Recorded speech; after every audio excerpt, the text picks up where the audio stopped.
ಡಾಲಾಯ್ತ್ ಅವರ ಸಾರಥ್ಯದಲ್ಲಿ the Friday times news.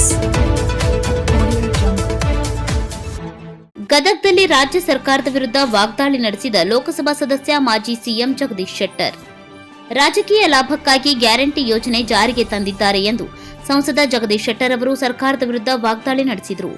ನಗರದಲ್ಲಿ ಸುದ್ದಿಗಾರರೊಂದಿಗೆ ಮಾತನಾಡಿದ ಅವರು, ಜನರಿಗೆ ಬಡವರಿಗೆ ಅನುಕೂಲ ಮಾಡೋದು ಅದರ ಮುಖ್ಯ ಉದ್ದೇಶ ಅಲ್ಲ. ಅವರು ಗ್ಯಾರಂಟಿ ಮೇಲೆ ವಿಧಾನಸಭೆ ಚುನಾವಣೆ ಗೆದ್ದಿದ್ದೇವೆ ಅಂದುಕೊಂಡಿದ್ದಾರೆ. ಆದರೆ ಬೇರೆ ಬೇರೆ ಕಾರಣದಿಂದ ಗೆದ್ದಿದ್ದಾರೆ. ಲೋಕಸಭೆ ಚುನಾವಣೆಯಲ್ಲಿ ಗ್ಯಾರಂಟಿ ಆಧಾರದ ಮೇಲೆ ವೋಟ್ ಕೊಡ್ತಾರೆ. 18ರಿಂದ 20 ಸೀಟ್ ಬರುತ್ತವೆ ಅಂತ ತಿಳಿದಿದ್ರು.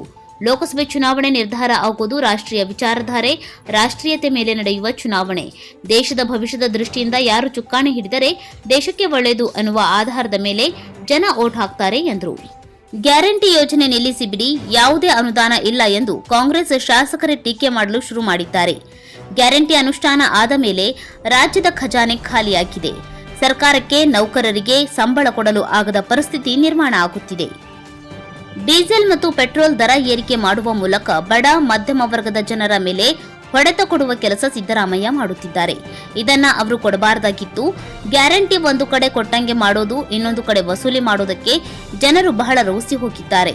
ಜನರ ಪರವಾಗಿ ಬಿಜೆಪಿ ದೊಡ್ಡ ಪ್ರಮಾಣದಲ್ಲಿ ಹೋರಾಟ ಮಾಡಲು ನಿರ್ಧಾರ ಮಾಡಿದ್ದೇವೆ. ಸಿದ್ದರಾಮಯ್ಯನವರ ಸರ್ಕಾರಕ್ಕೆ ನಾನು ಒತ್ತಾಯ ಮಾಡ್ತೇನೆ.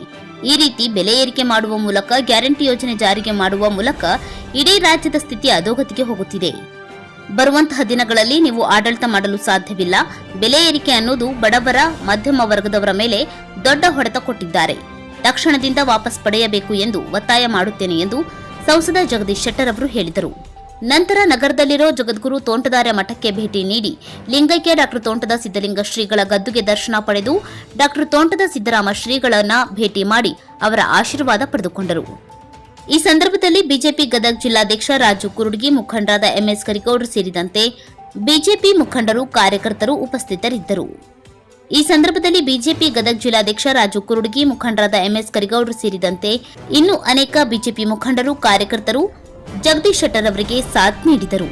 ಈ ಗ್ಯಾರಂಟಿ ಅನ್ನುವಂಥ ಯೋಜನೆಯನ್ನು ಜಾರಿಗೆ ತಗೊಂಬಂದು ಅವರೇನೋ ಒಂದು ರಾಜಕೀಯ ಲಾಭಕ್ಕಾಗಿ ಜನರಿಗೆ ಅನುಕೂಲ ಮಾಡಬೇಕು, ಬಡವರಿಗೆ ಅನುಕೂಲ ಮಾಡಬೇಕು ಅನ್ನೋಂಥದ್ದು ಮೂಲ ಉದ್ದೇಶ ಅಲ್ಲ.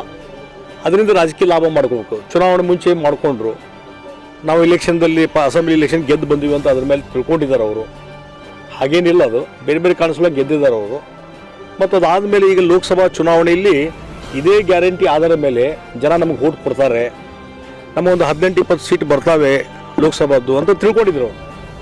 ಅದು ಈ ಲೋಕಸಭಾ ಚುನಾವಣೆ ಯಾವಾಗಲೂ ನಿರ್ಧಾರ ಆಗೋದು ರಾಷ್ಟ್ರೀಯ ವಿಚಾರಧಾರೆಗಳಿಗೆ, ರಾಷ್ಟ್ರೀಯತೆ ಮೇಲೆ ನಡೆಯುವಂಥ ಚುನಾವಣೆ. ರಾಷ್ಟ್ರೀಯ ನಾಯಕರು ಯಾರು, ದೇಶದ ಮುಂದಿನ ಭವಿಷ್ಯದಿಂದ ಯಾರು ಚುಕ್ಕಾಣಿ ಹಿಡಿದ್ರೆ, ಯಾರು ನಾಯಕತ್ವ ಇದ್ದರೆ ದೇಶಕ್ಕೆ ಒಳ್ಳೆಯದು ಅನ್ನುವಂಥ ಆಧಾರದ ಮೇಲೆ ಜನ ವೋಟ್ ಹಾಕ್ತಾರೆ. ಹೀಗಾಗಿ ಈ ಗ್ಯಾರಂಟಿ ಆ ವಿಚಾರ ಮೇಲೆ ಜನ ವೋಟ್ ಹಾಕಲಿಲ್ಲ, ಫೇಲ್ಯೂರ್ ಆಯಿತು. ಅದಕ್ಕಾಗಿ ಈಗ ಕಾಂಗ್ರೆಸ್ಸಿನ ಶಾಸಕರೇ ಈಗ ಟೀಕಾ ಮಾಡಲಿಕ್ಕೆ ಚಾಲು ಮಾಡಿದ್ದಾರೆ. ಈ ಗ್ಯಾರಂಟಿ ಯೋಜನೆ ನಿಲ್ಲಿಸ್ಬಿಡಿ, ನಮಗೆ ಯಾವುದೇ ಅನುದಾನ ಇಲ್ಲ ಮತ್ತು ರಾಜ್ಯದ ಖಜಾನೆ ಖಾಲಿಯಾಗಿದೆ, ಹೀಗಾಗಿ ಭಾಳಷ್ಟು ತೊಂದರೆ ಆಗ್ತದೆ ರಾಜ್ಯದ ಅಡ್ಮಿನಿಸ್ಟ್ರೇಷನ್ಗೆ ಅನ್ನುವಂಥದ್ದು. ಮತ್ತು ನಿಜವಾಗಿ ಹೇಳ್ಬೇಕಾದ್ರೆ ಇನ್ನು ಅನುಷ್ಠಾನ ಆದಮೇಲೆ ರಾಜ್ಯದ ಖಜಾನೆ ಖಾಲಿಯಾಗಿದೆ. ಈಗ ಸಿದ್ದರಾಮಯ್ಯವರಿಗೆ ಈ ಕಡೆ ಶಾಸಕರು ಟೀಕಾ ಮಾಡಲಿಕ್ಕೆ ಚಾಲು ಮಾಡಿದ್ದಾರೆ. ಇನ್ನು ಸರ್ಕಾರಿ ನೌಕರಿಗೆ ಪಗಾರ ಕೊಡಲಿಕ್ಕೂ ಹಣ ಇಲ್ಲದಂಥ ಪರಿಸ್ಥಿತಿ ನಿರ್ಮಾಣ ಆಗ್ತಾ ಇದೆ. ಅದಕ್ಕಾಗಿ ಎಲ್ಲಿಂದ ಆದಾಯ ತರಬೇಕು? ಅದಕ್ಕೆ ಈಗ ಮತ್ತೆ ಬಡ ಜನರ ಮೇಲೆ, ಮಧ್ಯಮ ವರ್ಗದ ಜನರ ಮೇಲೆ ಈ ಡೀಸೆಲ್ನು ಮತ್ತು ಪೆಟ್ರೋಲ್ ದರವನ್ನು ಏರಿಕೆ ಮಾಡುವ ಮುಖಾಂತರ ದೊಡ್ಡದಾದಂಥ ಹೊಡೆತವನ್ನು ಕೊಡುವಂಥ ಕೆಲಸ ಸಿದ್ದರಾಮಯ್ಯನವರು ಮಾಡಿದ್ದಾರೆ. ಇದು ಕೊಡಬಾರ್ದಾಗಿತ್ತು ನಿಜವಾಗಿ ಹೇಳಬೇಕಾದ್ರೆ.